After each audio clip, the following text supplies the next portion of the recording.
Hello, this is Matt on the Moon Lambeau channel, and there are plenty of XRP riches out for you since you're here and actually paying attention to what the hell's happening in crypto. Plenty of opportunity for truly life-changing wealth, and just the tiniest percentage of humans on the planet are actually paying attention to this. This is the most exciting place on the planet to be in terms of investment opportunity. That's how I perceive this here. And I want to take some time talking about a number of things, including why and also what to expect as we approach the end of this market cycle and specifically the end of this year. And there's a really in-depth analysis from a chart analyst and trader that I want to run through just a few parts. It's really long and really in-depth, so I've highlighted a few parts that I want to run through and talk about. But my gosh, there is so much to look forward to. And so again, like I say from time to time, kudos to you if you are paying attention and you're here right now. Not specifically just because you're checking out this latest Moon Lambeau hot jam, although I do appreciate the support, so thank you. But more so what I mean is because you're paying attention to crypto. You and I have the same interest, let's say, so I don't know. That's pretty cool. But I do want to be clear at the outset, I do not have a financial background of any kind. I am not offering financial advice, and you definitely should not buy or sell anything because of anything that I say or write. I'm just an enthusiast who enjoys making YouTube videos about crypto-related topics, but purely as a fun hobby. That's all that's going on here. As I record this, XRP is at $1.08. Bitcoin's at $45,351. Market cap for the asset class, $2.1 trillion. And Bitcoin dominance at 40.54%. And I'm going to be talking a little bit about that too in just a moment. And so there's an analyst named Philb who I just happen to have not highlighted on my channel for quite a while. I feel like I used to more frequently in the past. There's no reason to have not. It's just there's a ton of analysts out there, but I've always been a fan of Philb. And that's a fun name. Say it with me. Philb. Yes, Philb. Good times here on the Moon Lambeau channel, everybody. And I actually happened to come across this because chart analyst Leb Crypto shared this analysis, and I saw that. I was like, oh yeah, Philb, good old Philb. Let's see what he has to say. And he had this incredibly in-depth analysis that he put out just a bit earlier today titled Market Update, The Return of the Bull. And this thing is chock full of goodies. Now, there's also a lot of technical stuff, and on this channel, since this is not a technical analysis channel, I try as best I can to stay away from the chart gibberish because I get the sense that most people in crypto are like me, and we just don't know how to read charts. We're not interested in learning how to read charts. I'm here to understand the bigger picture and follow the news and track that, and I love reporting on all that stuff. But as far as the nitty-gritty of the charts, it just doesn't strike me the same way. I don't have the same level of enthusiasm and interest, but I am interested in ultimately the conclusions that all sorts of analysts come to. So it's fun to just, have a collection of opinions from various chart analysts and put those in one spot, which is what I frequently do on this channel. But regardless, the analysis that I had here, it's rather fascinating. So I'm going to try as much as I can to stay away from the stuff where it really gets into the nitty gritty. That's a little dry. And if you want a channel that does that, there's all sorts of channels that are fantastic. Like for instance, if XRP specific one, the Blockchain Backer, his videos where he talks about price when he talks about it in the nitty gritty, that's certainly different than what I do. But let me go down a little bit further here. There's just a little lower. Here we go. There's this little subheading, Total Cap and Alts. This is fascinating stuff here. Because look, ultimately, you'll see what's likely to occur is just history repeating here. Not exactly the same, but you'll see what I mean. And so he writes, the below chart shows the altcoin market cap, which is pressing towards new highs with a new all-time high close for the month of August. Now, this is in stark contrast to the 2017 top scenario, where we saw the market struggle to retest the monthly highs, with this time the altcoins pressing higher and decisively more bullish than Bitcoin. And so let me pause here just to say, look, I'm happy for anybody that has discovered crypto and decides to take a dive into this and do whatever they want to do. Whichever coins you're all going for, good for you for being here in the first place, but as excited as I am even for the people that jump in, even if it's just Bitcoin, even if it's just now, I have to tell you, my personal opinion is that the opportunity for Bitcoin this market cycle, the vast majority of it, it's already gone. The time to buy it was over a year ago, and it was much, much, much cheaper. way cheaper.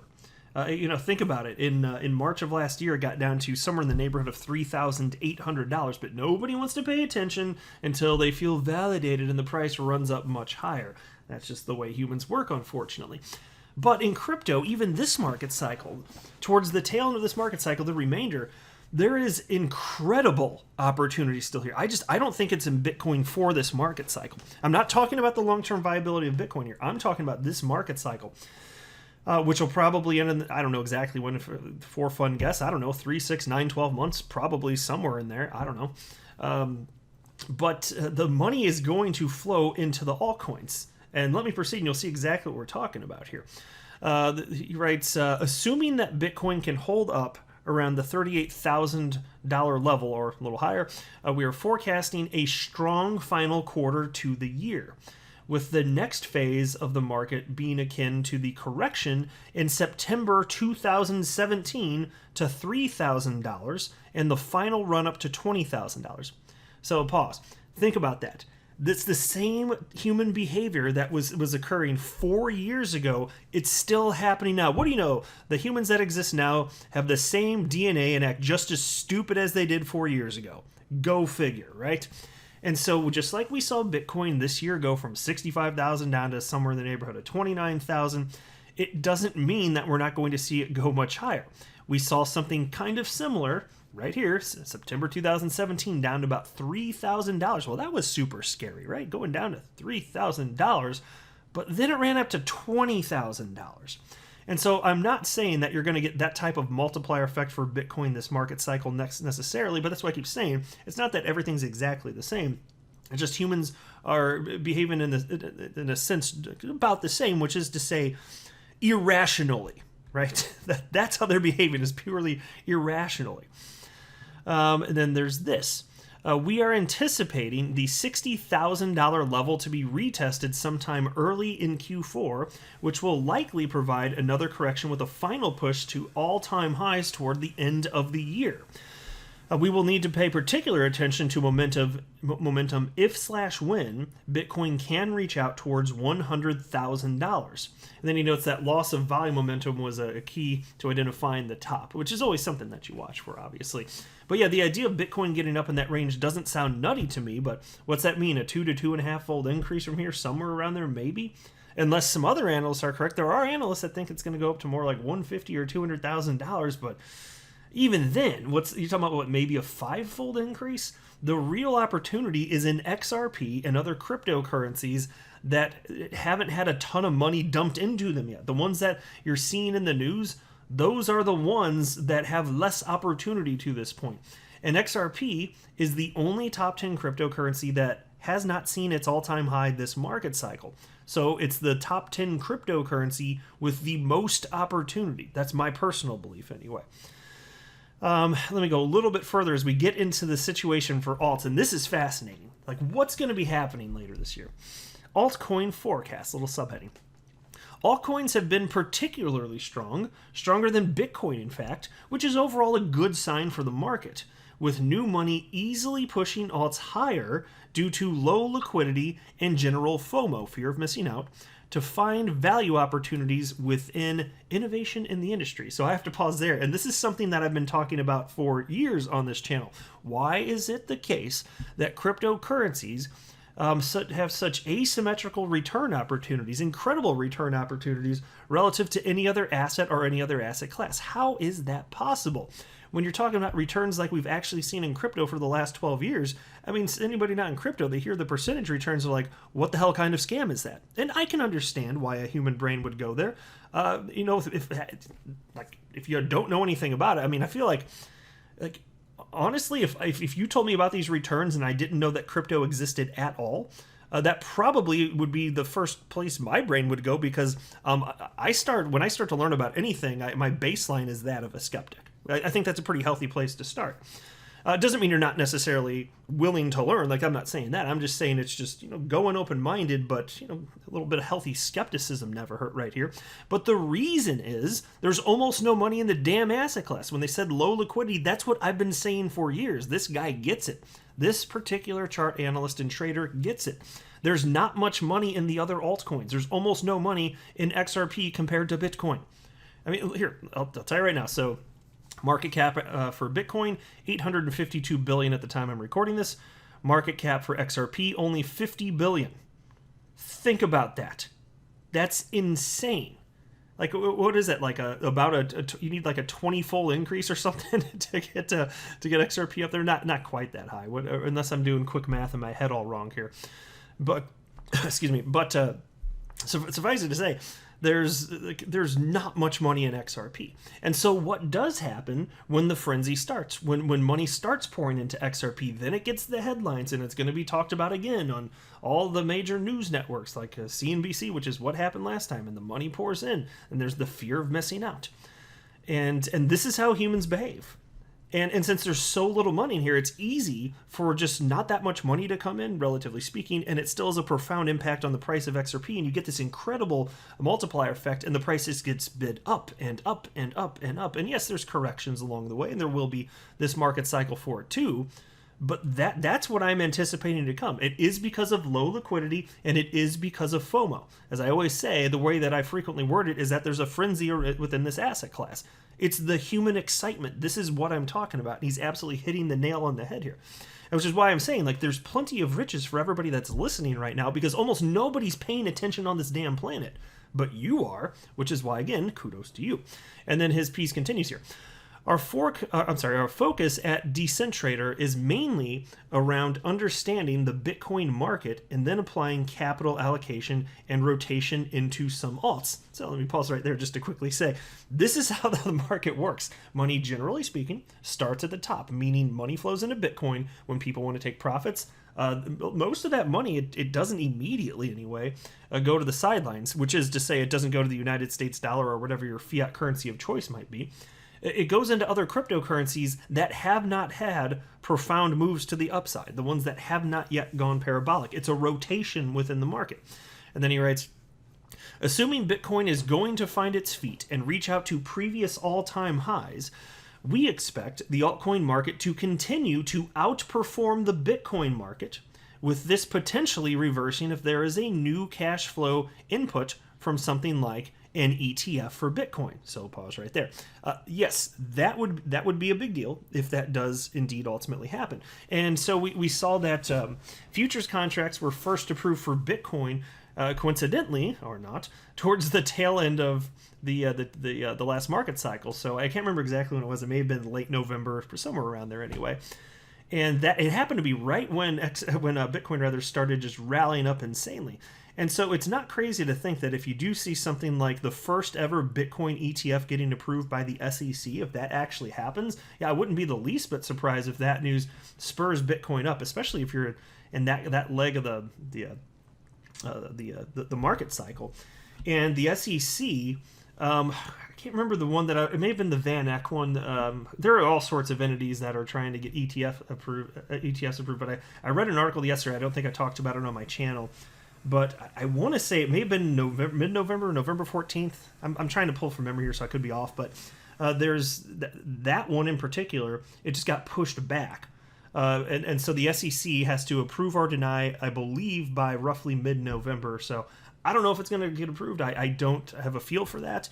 But if it were to happen right then, that's something that could certainly spur adoption of Bitcoin, but that would be really good. So even if Bitcoin dominance actually starts picking up from there, which is certainly possible, even if Bitcoin dominance picks up, that means more money's in Bitcoin than might have otherwise been there, and then that's still going to cycle through the rest of the crypto sphere. Like, this is just how humans behave. It's fun to talk about reasons why, like what's the theory behind the why, but let's first agree and acknowledge that this is what they're doing, and there's no indication that they're going to just stop behaving like this all of a sudden. And then he continues here. A $1.5 trillion Bitcoin would come around $80,000 for Bitcoin, at which point, with the current trajectory, Bitcoin dominance could potentially be as low as 33%, which would imply that alts could potentially double their market cap from $1.2 trillion towards $3 trillion. And so let's pause there also. You might be thinking, wait a minute. Altcoins only double. Does that mean my XRP is only going to go from $1.08 to $2.16? Well, no. That's not how this works. It's not that everything all increases exactly at the same time. And yes, like I've said before, if you zoom out on a chart, it looks like everything's moving exactly at the same time. Give a sufficient amount of time, it graphically looks exactly the same. But the truth is that different coins pop off at different times. And so, yeah, if you're talking about the altcoin market on the whole more than doubling, going from like 1.2 trillion to about $3 trillion, well, okay, so a number of coins are going to pop off and go parabolic, resulting in 10, 20, 30, 40, 50, 60, 100-fold increases, whatever it may be. This is what's normal in crypto. It's just completely absurd and insane. But then they do crater back down. So what we're talking about is the inflation of a bubble, individual bubbles for these coins. They inflate, then they pop, and then that money goes somewhere else as the people sell off to the top. And the people that bought in towards the tail end, those are the ones that end up not doing so well. This is also true in the stock market. When there's a stock market bubble, if you happen to buy in towards the top, you're going to have a bad time in the short term. Same here. Bubbles exist in every single market. They exist in real estate, in precious metals. It's true. You're just seeing more of it here because there's this frenzy around the crypto asset class. But again, once these bubbles pop, then they happen really quickly for these coins. Once they start popping off towards the tail end of the market cycle, that money, again, most of it doesn't immediately go away. It goes into other coins that have not yet gone parabolic. And so, yeah, you're talking about at any given moment having an altcoin market cap that's maybe only a little bit more than 2 or maybe 2.5 times what it is right now today as I record this. But that don't get fooled for a minute to think that means that whatever you put your money in, it's only going to double. I'm not anticipating that for any coin that has not yet gone parabolic. I think it's going to be absurd and face melting. Seriously, there's going to be a bunch of face goo all over the pavement. It's going to be completely disgusting. Faces will melt when XRP goes, and altcoins in general. That's what I'm anticipating here. And then they write, given the large volume of altcoins and the pace that they move in the market, we use the Decentrator Commando Scanner to identify the best opportunities by providing an algorithmic score enabling us to identify the alts likely to make the big moves before they happen. And so some people do try and time this and figure out what's going to go when, and you get into the nitty-gritty of it all. And that's all well and good. I'm glad that people are excited enough to try and do that. But for me, it's just like, I think everything's going to go, which is why I've done what I've said I was going to do. I executed my plan, which is to say that I set traps. That's the way that I jokingly worded it. It just means I invested before those coins went up. It's when nobody's paying attention, except for me and a handful of other people, and maybe you. And so I set my trap, and then I've held. I've been holding for many, many years. And I think that's what's going to yield the best results here. There's so much opportunity for life-changing money in XRP and the altcoin market in general. It's the most exciting place on the planet to be in terms of investing as far as I'm concerned, and there is not a close second. And once this bubble, once the whole thing pops, everything and all the money does finally exit to the sidelines, this market cycle, awesome. I'm still, fine, yeah, the bull portion where it's all moving up, that's the most fun, but I'm still going to be excited when it's moving to the downside, because even though that's less exciting, that emotion isn't quite the same, it's the most important time to pay attention. It's more important to pay attention to the downside when nobody else is paying attention than it is to pay attention when things are going up. Because that's when things are on sale, my friends. And so that's why my crypto investments were down for most of the last few years. And I've only been in crypto for a little less than 4 years. Most of the time they've been down, but that's what I was expecting. Of course it was down. We were in a bear market, guys. Of course it was going to be down. And I was buying everything on the cheap. And now it's worth a whole lot more. It's all part of the strategy. But I'll go ahead and wrap up here. But tell me what your thoughts are on all this. Hopefully y'all are feeling exactly as excited as I am about this. This is the most fun it's been to be in crypto in a long, long, long time. And the best really is yet to come as far as I'm concerned. I'm not a financial advisor. You should not buy or sell anything because of anything that I say or write. That would be a very, very, very bad idea. Until next time, to the moon, Nambo.